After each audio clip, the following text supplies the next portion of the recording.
Nagsimula ang lahat nang makita ni Ippo na lumalaban si Makino gamit ang Hitman style at flicker jabs. Kinausap siya ni Itagaki at sinabing, matagal na siyang naghihintay na makaharap ulit ito. Gusto niyang tapusin ang sumpa mula noong debut match niya kung saan natalo siya dahil sa mga fouls o pandaraya ni Makino. Dahil gumagamit pa rin ng foul si Makino hanggang ngayon, pakiramdam ni Itagaki, responsibilidad niyang patulugin ito. Sa labas ng venue, uminit ang eksena.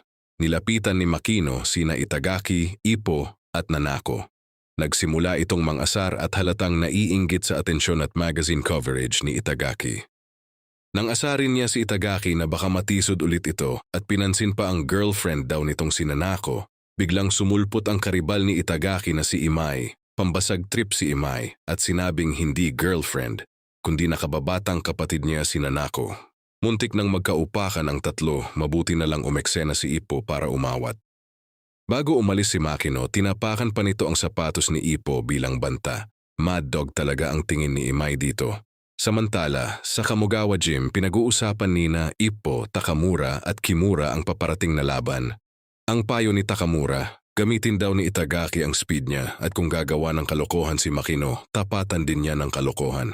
Siyempre, sablay na payo na naman yan. Dumating din ang reporter na si Fuji at napansin niyang ang batch ng mga rookies ngayon ay parang batch ni na Ippo dati. Si Imai parang Ippo, si Itagaki parang Miyata at si Makino parang Mashiba. Dahil diyan naisipan ni Takamura na magpapustahan 5,000 yen bawat isa. Si Ippo kay Itagaki, kina Imai naman sina Kimura at Takamura. At dahil nahuli si Aoki na naka-costume pa ng Brokoman, wala siyang choice kundi pumusta kay Makino. Kawawang Aoki. Paano nga ba tatalunin ang flicker jabs? Di mag-training sa master nito. Pumunta si Itagaki sa Toho Gym para hamunin sa sparring si Mashiba. Siyempre ayaw ni Mashiba noong una. Pero ginamit ni Itagaki ang ultimate trap card. Binanggit niya si Kumi na nag-alaga raw sa kanya.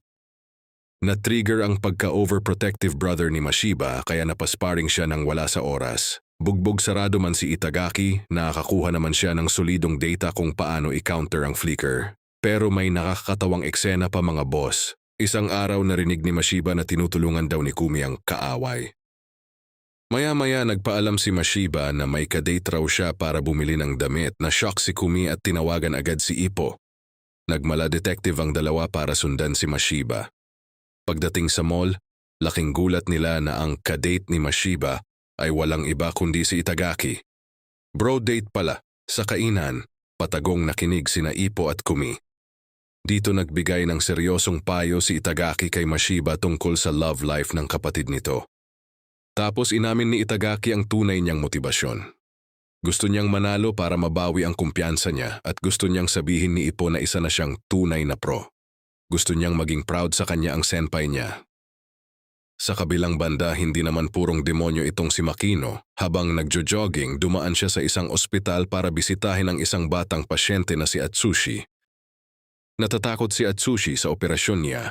Para palakasin ang loob ng bata, nangako si Makino na ipapanalo niya ang laban niya kahit gaano pa kalakas ang kalaban, basta't mangangako rin si Atsushi na lalaban siya sa operasyon. Nakita rin ng reporter na si Mari ang dedikasyon ni Makino. Inihalin tulad ni Makino ang sarili niya kay Ippo na nagsimula bilang damo o weed na laging tinatapakan pero patuloy na lumalago papunta sa araw. Ganyan ang mindset ng isang underdog. Sa bisperas ng weigh-in, kinakabahan si Itagaki. Ito ang kalaban na nagbigay sa kanya ng trauma at ayaw na niyang matalo ulit sa parehong tao. At dumating na nga ang inaabangang gabi, East Japan Rookie King Tournament Semifinals sa Korakuen Hall, Itagaki versus Makino. Sa pagpasok ni Makino, laking gulat niya na nanood si Atsushi nakaupo pa sa wheelchair. Kahit binubu ng audience si Makino dahil sa track record niya, desidido siyang lumaban ng patas para sa bata.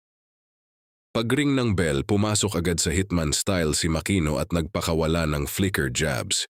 Kinabahan sina Kimura dahil sa masamang alaala ng style na to. Pero kalmado lang si Itagaki dahil sa impyernong sparring niya kay Mashiba. Parang slow motion na lang sa kanya ang mga suntok ni Makino. Pinagpapalo at pinari lang ni Itagaki ang mga flicker jabs na parang pinapagpag lang ang alikabok. Genius talaga. Nanggigil si Makino. Bakit daw ang laki ng gap ng isang damong tulad niya at isang elite na tulad ni Itagaki? Pinulbos ni Itagaki si Makino at sa round 2 bugbog sarado na ang mukha ni Makino hanggang sa bumagsak siya. Habang nagbibilang ang referee, nawawala na ng pag-asa si Makino. Pero biglang tumayo si Atsushi mula sa wheelchair at sumigaw. Nagmamakaawa na bumangon siya. Nabuhayan ng dugo si Makino. Dahil sa desperasyon na tuparin ang pangako, tinangka niyang mandaya at gumamit ng fouls. Pero hindi na tinag si Itagaki. Naalala niya kung paano lumaban ng malinis si Ippo kahit nasa alanganing sitwasyon.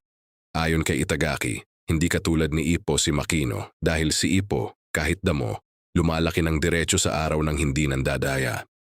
Yumuko si Itagaki, pumasok sa infighting at nagpakawala ng matitinding combos. Kahit tinamaan siya ng uppercut ay ibinaon niya ng tuluyan si Makino sa lona. Knockout, panalo si Itagaki. Sa isip ni Ippo habang nanonood, isa ka ng napakagaling na pro boxer, Itagaki. Kahit natalo, taas noo pa ring umalis si Makino dahil lumapit sa kanya si Atsushi at sinabing nakakuha siya ng lakas ng loob para sa operasyon niya. Nangako si Makino na mas gagalingan pa niya sa susunod. Samantala, papunta na sana si Ippo sa waiting room para sabihin kay Itagaki ang magic words na mukha ka ng pro, pero pinigilan siya ni Coach Kamogawa. Huwag daw sabihin yon para patuloy pang mag-grow si Itagaki. Sumunod na ang laban ng karibal ni Itagaki na si Imai laban kay Makoto Terai. At grabe mga boss, walang naging kahirap-hirap si Imai. 2 brutal na body blows lang, tumba ang kalaban. First round KO. Dahil dito, selyado na ang finals, Itagaki versus Imai. Habang pauwi ay inamin ni Itagaki kay Ippo na pakiramdam niya. Laging isang hakbang sa unahan niya si Imai, parang nararamdaman ni Miyata kay Ippo. Gusto niyang mas lumakas pa. Sa kabilang banda, naiinggit si Ippo kay Itagaki. Gusto rin niyang purihin siya ni Coach Kamogawa. Kaya nag-roadwork siya ng matindi para palakasin ang lower body niya bilang paghahanda sa new Dempsey role. At dito na papasok ang susunod na hamon natin. Sa Kinoshita Gym, naghahanda na ang JBC Featherweight 7th ranker na si Karasawa. Malakas ang loob nitong sinabing tatalunin niya ang champion na si Ippo dahil meron daw siyang ultimate counterplan para basagin ang Dempsey role. Nang ialok ito ni Coach Kamogawa kay Ippo, pinaalalahanan siya ng coach na kailangan niyang magsimula ulit mula sa zero. Magsimula ulit sa pinaka-basics pataas. Pero walang kaba si Ippo, tinanggap niya ang hamon dahil may bago rin siyang gustong subukan sa ibabaw ng ring. Haharapin na ni Itagaki ang pinakamalaking pader ng buhay niya. At si Ippo naman ay may bagong challenger na gustong durugin ang Dempsey role. Uubra kaya ang sikretong plano ni Karasawa? O papakainin siya ni Ippo ng matinding uppercut? Abangan ang buod ng sunod na arc mga kaibigan hanggang makaabot tayo sa latest chapters habang nagpapagaling pa si George Morikawa. Take care po sa lahat and God bless.